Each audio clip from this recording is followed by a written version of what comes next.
আওয়ামী লীগের প্রেতাত্মাদের যে কোনো ষড়যন্ত্র রুখে দিতে বিএনপির সকল স্তরের নেতাকর্মীদের ঐক্যবদ্ধ থাকতে হবে বলে জানিয়েছেন বিএনপি চেয়ারপারসনের উপদেষ্টা জয়নাল আবদীন ফারুক। সোমবার সকালে নোয়াখালীর সেনবাগে মহান বিজয় দিবস উপলক্ষে মুক্তিযোদ্ধাদের সংবর্ধনা অনুষ্ঠানের আগে সেনবাগ উপজেলা বিএনপির কার্যালয়ের সামনে সমাবেশে এসব কথা বলেন তিনি আরও বলেন, আওয়ামী লীগের অত্যাচারে গত ১৬ বছর বিএনপির ভারপ্রাপ্ত চেয়ারম্যান তারেক রহমান বাংলাদেশে আসতে পারেনি। তাকে দেশে ফিরিয়ে আনতে দায়ের করা সকল মামলা প্রত্যাহার করতে হবে। তিনি বাংলাদেশে গণতন্ত্র ফিরিয়ে দিতে পারবেন বলে মন্তব্য করেন জয়নুল আবদীন।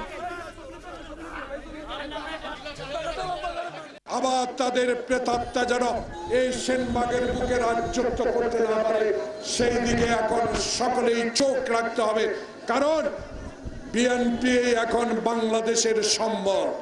তারেক রহমান এই বাংলাদেশে গণতন্ত্র ফিরিয়ে দিতে পারবে।